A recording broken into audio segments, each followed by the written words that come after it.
নেতাজি সুভাষচন্দ্র বসুর স্মৃতি বিজড়িত এই ঘর, আর এই ঘরে আমি এখন দাঁড়িয়ে রয়েছি।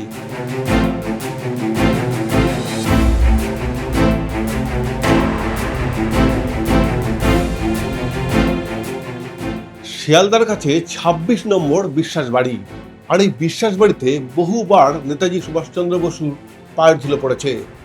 তিনি এই বাড়িতে আসতেন, গোপন বৈঠক করতেন, উপহার সামগ্রী নিয়ে আসতেন। সেই উপহার সামগ্রী যেমন রয়েছে প্রচুর চিঠি চাপাটি তথ্য। কি কি আছে সেই চমকগুলো দেখাবো আপনাদের, চলুন।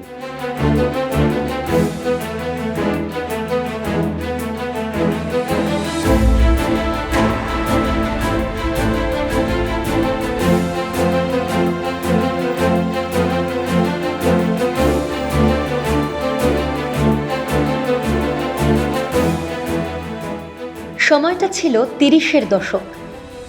নেতাজি সুভাষচন্দ্র বসুর অন্যতম বন্ধু এবং বিশ্বাসভাজন ছিলেন তৎকালীন কলকাতা পুরসভার হেলথ অফিসার ডাক্তার ললিত মোহন বিশ্বাস। তার বৈঠকখানা রোডের বাড়িতে অবাধ যাওয়া আসা ছিল নেতাজির। শোনা যায় এই বাড়িতেই বিপ্লবীদের সঙ্গে গোপন বৈঠক করতেন তিনি। স্বাধীনতা সংগ্রামের অনেক রণকৌশল তৈরি করতেন।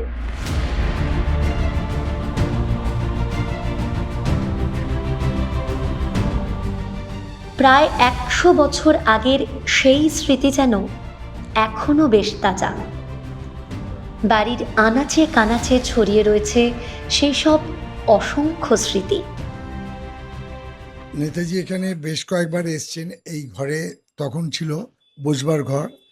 তা উনি যখন মেয়র ছিলেন তখন আমার দাদু ডক্টর ললিত মোহন বিশ্বাস, যিনি ছিলেন ক্যালকাটা কর্পোরেশনের চিফ হেলথ অফিসার ১৯৩৫ থেকে ৪০ সাল, তা ওনার কাছে নেতাজি আসতেন।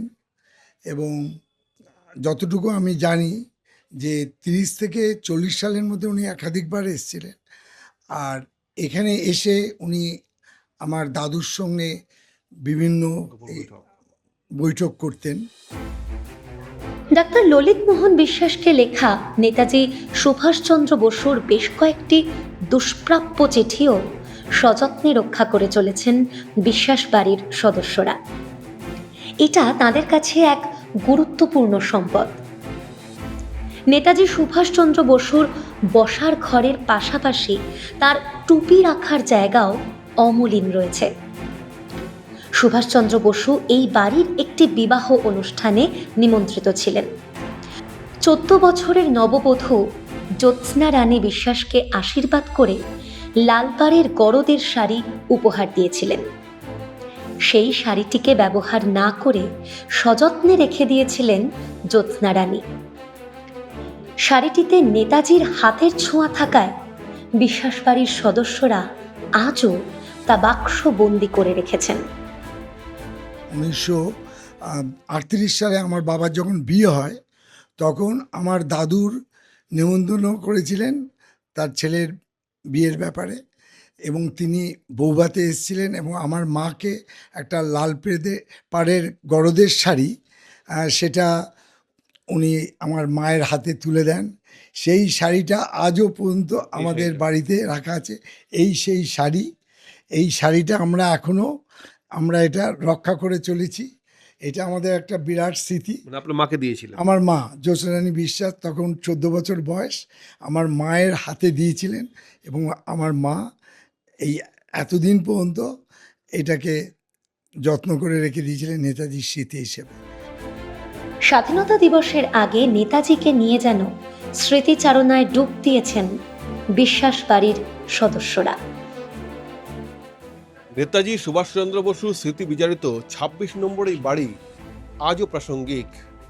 আমরা তুলে ধরলাম দুষ্প্রাপ্য নানান নথি। ক্যামেরায় কিশোর মুখার্জির সঙ্গে বিপ্লব চক্রবর্তী, এই সময় লাইভ।